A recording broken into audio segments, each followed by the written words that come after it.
Hi, we're live right now with Rich with Synergy One Lending. He's here today to talk to us about refinancing. I know that's kind of the hot topic right now. Everyone's thinking, should I refinance? What do I need to do to refinance with interest rates so low? So he's here to talk to us all about what it takes to refinance and if it's right for each of us. So thanks so much for being here, Rich. No, thanks for the invite and connecting again. I know you were out of town for a couple of weeks with some stuff, so I'm glad to be back on board with it. Yeah, my pleasure. It's great to have you. So I guess let's just dive right into it. What is it? So if I was sitting here thinking, okay, I think I may want to refinance my house, what's the first step? What do I need to do to get the process going? And then what's the process look like? No, absolutely. So it's very similar to purchasing a house, right? It's, just because you've completed an application or just because you think you want to do something until you actually talk to a lender, it's kind of difficult to know, is it the right time for me? Is it the right time for us to do this or whatever, right? So the process is very similar to buying a house. I typically say, let's talk to a lender and find out what their goals are, right? Because I think sometimes people's goals are they hear out in the world and the news and everything else, interest rates are low, which is true. But what does that mean to you? If you bought a home in the last, year to 3 years, you probably have a low interest rate anyways, Right. and so what does that, specifically mean to me? So I try to have a conversation with them, and I think we've talked about it, and I showed some displays before on like the total cost analysis. There's one on that reinvestment of the savings, because everybody looks at it and says, hey, do we want to do a 30-year? I'm 3 years into a 30-year. I don't want to extend up and all that. So the Right. initial process is contact your preferred lender, preferably me. uh, do that, and we'll go through those programs. We will do a hard pull on your application to tell you what we think we can do, because it doesn't always make sense to refinance. Right. It might make more sense saying, oh, well, if I just paid $100 a month more, I could make this a 20-year mortgage, or I could make this a 15-year mortgage where you're currently at, and not, because there are fees associated with refinancing. Right. So that's the first process, is talk to your preferred lender. Perfect. So that kind of leads me into my next question is a lot of people that they may have just purchased a home and now they're like, oh, well, all these interest rates are low. Like, should I refinance? And so I guess my first question is there a stipulation in place saying you have to wait a certain amount of time before you can refinance? And number two, I guess we kind of already touched a little bit on part two is at what point do we know, okay, well, it's been a year since I bought, so now is a good time versus it's been 10 years since I bought, maybe I Right. should think about it. But I No, guess absolutely. are there laws in place saying you can't at some point? So typically, there's so many different guidelines with different mortgage programs. It would be hard to just make a static statement for each one of them. I would say typically most lenders are going to want you to have made 6 payments on your current loan. So what that means is we close today on a property. Your first payment's not due to 1 August.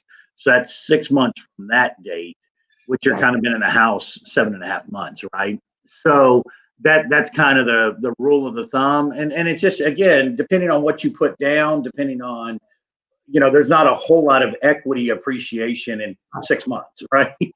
And so if you got into a loan Oh, on a first time home buyers program, or an FHA program, or even where you put 5, 10, 20% down, the equity that you save really is not going to be, oh, all of a sudden you can absorb the cost of a refinance into the new mortgage and make it make sense. right. Um, so I would tell you typically 6 payments from closing. Mainly for that is you've made some payments. You probably have already taken care of year's taxes and all of that component. As to, I think it's always, a good time to talk to somebody. I'll pull you in on a personal situation. I refinanced my house in November. I had no November a year ago. I had no clue what was going to happen. I didn't know COVID was going to happen. I didn't know rates were going to stay low and all of that sort of stuff. So I just happened to refinance because at the time that we refinanced, we'd been in the home about 3 years, saved some money, and it saved us, $100 and something a month or whatever. So it made sense at that time to do it. I'm glad I didn't necessarily wait, but I probably could have got a lower interest rate if I waited also. So, You just never there's know. no crystal ball out there that says, at least today's the day to refinance. Rates are going through the roof tomorrow. If we could all tell you that, we'd be in a Nice, right? So it's like anything when you go to try to list your house or buy your whatever is start asking the questions. They can ask us questions without us having to do a hard pull. Hey, this is where we currently are. This is where our current interest rate is. Does it make sense to move?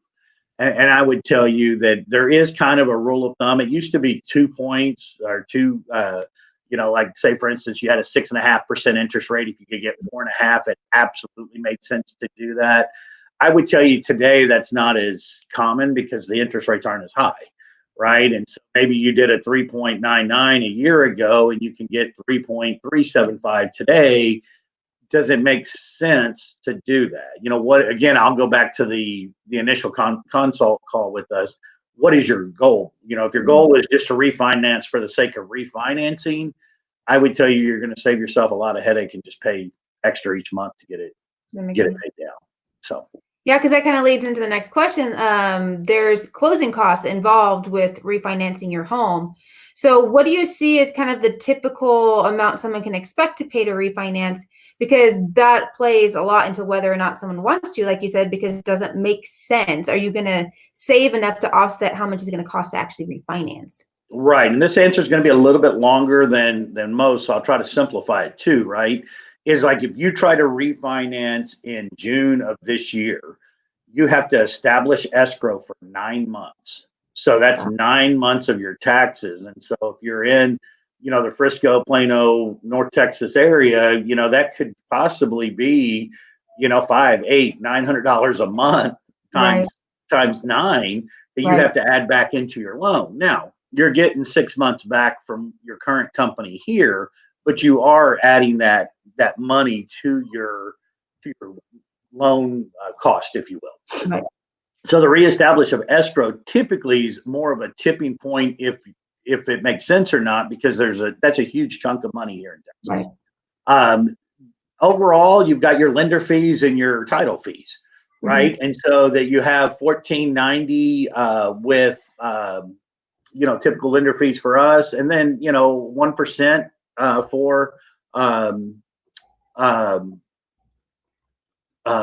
title fees. Yeah. So, and then, so other than that, that's what I would tell you. You got to kind of almost separate it out of your escrow cost into your lender title fees.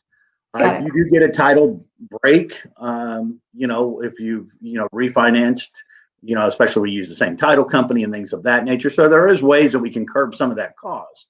But I would tell you overall, if you take your typical $250,000 house, you're probably looking at about $4,000 closing costs plus whatever your escrow are. Got it. So, and typically, as part of that refinancing process, you typically would need an appraisal done as well, right?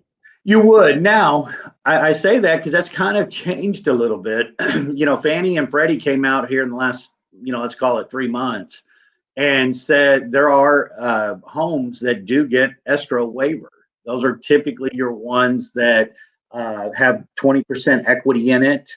You can't do that on cash out. You can't do that on VA loans. You can't do that on FHA loans, but a conventional conforming loan, there are those. There's also the drive-bys. So they don't have to do a full-blown appraisal where they come into your property to do that. So that's something that, does help.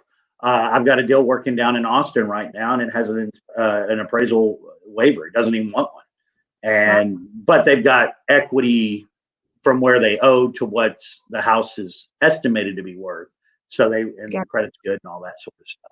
But yes, typically you do have to have an appraisal done. Okay, that's good to know. Trying to make sure I got everything. So we kind of touched on this already. Um, what would be something that you would know that absolutely no, this is not a good time to refinance? I know we talked about if you had just bought the home and you already have a pretty low interest rate. What about anything else? Like, let's say you only have like $100,000 left on your loan, and there's not a huge difference in interest rate between where you have and now. At that point, does it just make sense, like you said, to just pay a little extra every month? Or at what point is kind of like, you probably don't want to worry about it? So it goes back to your goals, right? So Mhm. if I only owe $100,000, but my house is worth, let's call it 250, I've got some equity in there that I could take out equity, maybe pay off some student debt for my kiddos. Maybe I could buy a new car. Maybe I could do that renovation project in the home that I would want. So that, again, it kind of more or less comes down to the goals. That's why it always, kind of for, excuse me, lenders that look at it, it's kind of interesting when say, oh, my neighbor got whatever.